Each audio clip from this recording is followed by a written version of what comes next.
Well, why does everything have to be about race? I don't know what to tell you. Okay, this is.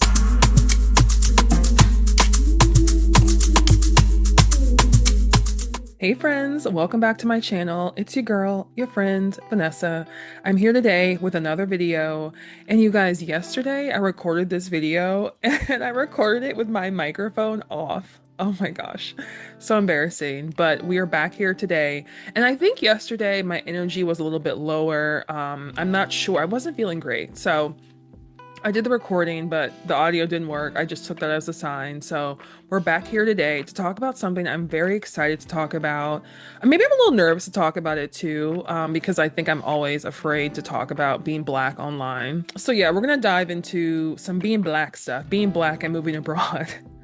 So if that sounds good, stay tuned. If it doesn't sound good, if I said that and your response was, well, why does everything have to be about race? I don't know what to tell you, okay? This isn't the channel for you, this isn't the video for you, but everything in this country is about race. I think the United States invented race, so everything is about race. But today we're going to talk about something that I have seen online a little bit, a lot, a lot. I've seen a lot of content online about Black people moving abroad, Black people leaving the United States. And um, the majority of the content I'm seeing right now is positive, very encouraging. Yes, we should do whatever we want to do. And let me preface this statement by I am rooting for everybody black. I'm rooting for everybody black. Shout out Issa. So if you are black and you do not move abroad, if you are black and you do move abroad, I support you. At the end of the day, all of us should be doing what's best for ourselves. If you have kids, your family, I hesitate to say what's best for ourselves and our family because we shouldn't be doing what's best for, I don't know, that's a different video, but we should be doing what's best for ourselves. I think if you have kids, usually what's best for you is best for your kid. Again, different video. And I lost my train of thought. But I ultimately think that we should do what's best for ourselves, okay? So that actually brings me to the first sort of like argument. The question, right? Should Black people leave the United States? And the first part of that question I want to address, I've seen this question online a lot, is the should piece of it, the should statement. And I want to really start off this question and answer segment by rephrasing that question because should statements are very filled with judgment. Shout out Insecure. I swear I learned this several years ago on Insecure. It was put into my mind, if you guys remember the scene with Molly and her therapist. And then like 10 years later, I was in therapy using should statements. And my therapist was like, hold on, pause. Um, so yeah, the should statement. Should statements are very filled with judgment and anxiety because if you're asking should, it sort of implies that there could be a shouldn't. And I think the rephrasing that I like better is, can I? Because if we're asking ourselves, should we move abroad? It's based in I think like an anxiety or a judgment of like, well, what happens if I do and I make the wrong decision? So I want us to rephrase the question, can Black people leave the United States? Can Black people move abroad? So that's just like the first part. Anytime I catch myself saying a should statement, I really want to pause and I probably, I'm not perfect, so I most likely will use should statements on this channel. It is ingrained in me and I'm really trying to like anytime I say a should statement, I'm like want to pause and be like, well, what is the anxiety or the judgment or the shame if I do or if I don't?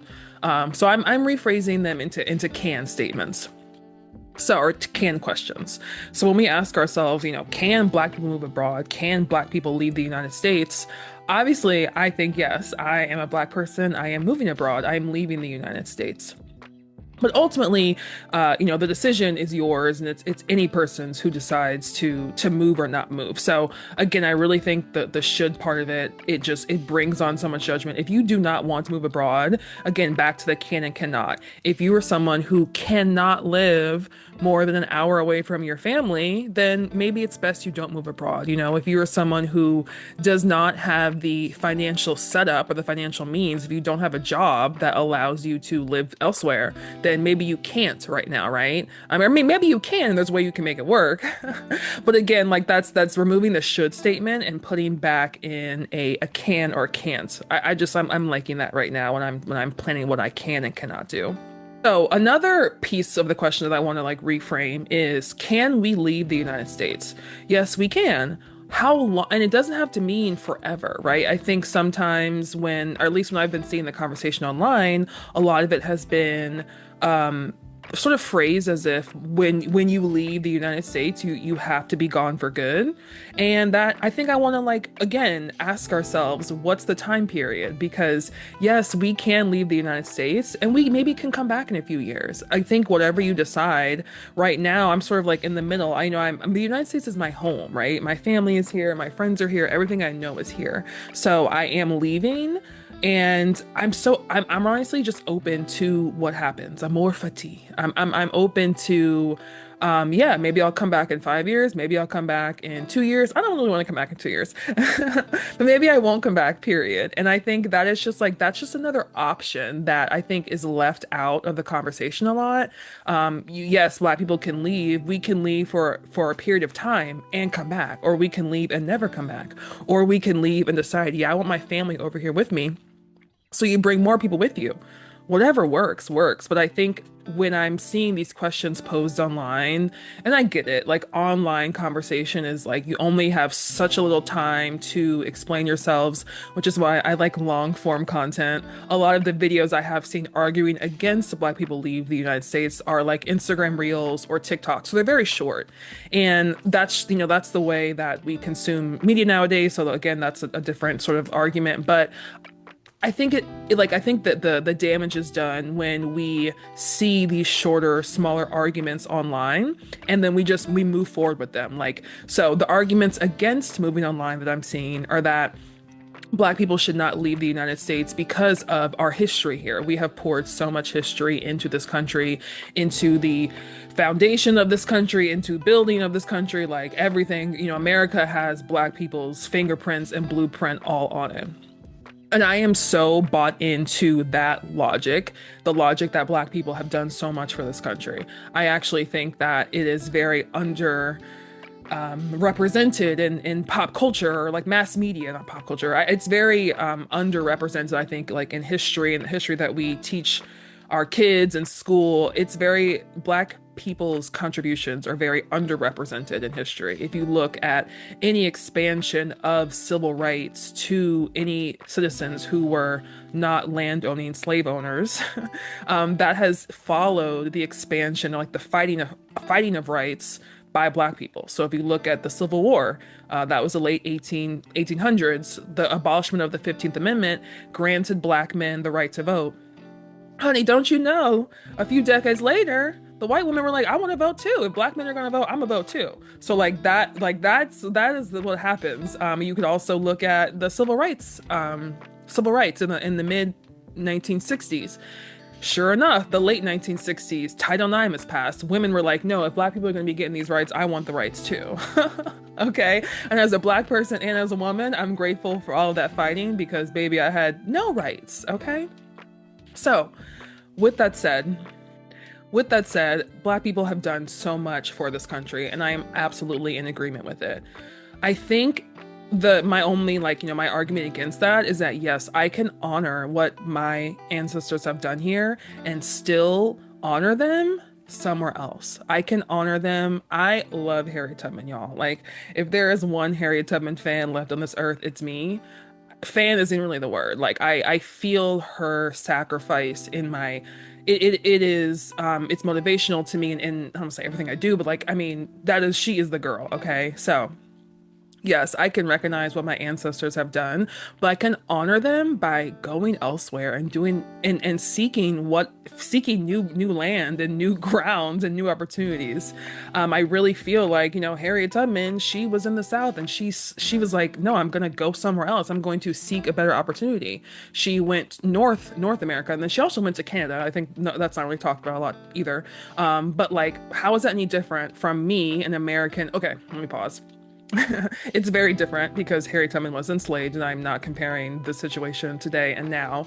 But like, I can honor her. I can see the sacrifices that Harry Tubman and thousands of other black enslaved people did, and I can also honor them by myself seeking better opportunities and seeking different outcomes, things like that.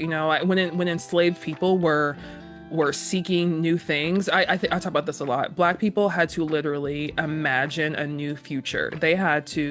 Black people were enslaved in this country for 400 years, and we had to literally imagine a future that we had not seen. We had to imagine a reality that we had not seen, and that's being free. So I can still honor my ancestors by seeking things. I don't know what's ahead of me exactly, right? I don't know. I know that when I go somewhere, it's not going to be perfect. I'm not seeking a perfect opportunity. But both things can be true. I can honor my ancestors and be so thankful for their sacrifices, and also go somewhere else and see what else I can do to like make sure I'm continuing to honor my future and my life that's ahead of me too, and the opportunities that they have even worked for. Like, how is it not honoring them by seeking other lands, when who even knows if black people would have been able to get on planes, like, decades ago too. So I actually think that it's really just the way you look at it, and there's plenty of opportunities to honor Black Americans, our Black ancestors, by going somewhere else. And whether or not we stay there or we come back, it's all fine. Again, I'm rooting for everybody Black. Okay, and then just the final little bit of, I guess, history I want to advocate or add to this argument in order to advocate that yes, we can go other places is, maybe you all have heard of the Harlem Renaissance. I know on TikTok it's going pretty viral right now, the idea or the fact that the Great Depression in the United States coincided with the Harlem Renaissance. That is actually so interesting, and I actually want to do more of a deep dive on that and just learn more about it. But I know another this is sort of off topic, but this that also happened in the United States with the war in Vietnam, with the moon landing. So it's interesting how in history there are these parallels where times of periods of time that are marked by loss and tragedy are also on the other end. There's like culture and life and advocacy and things like also being built and brought up too. So back to the Harlem Renaissance. James Baldwin is one of the most famous names from the Harlem Renaissance, and his time during the Harlem Renaissance was greatly marked by his time spent in Paris. So he was spending a lot of time abroad. There are plenty of other Black scholars who also spent time abroad. I do not know their names, which is horrible. I didn't plan on talking about this in this video, but just the idea that, we know that our culture, we have giants in our culture, scholars in our culture who have also sought information abroad. I know that the whole Pan-Africanism movement was a result of Black people going other places and learning about our histories, our actual roots, and things like that. So I just don't want us to limit ourselves by thinking that we can only find opportunity here. We can do anything. Our ancestors, I truly believe. I don't want to say.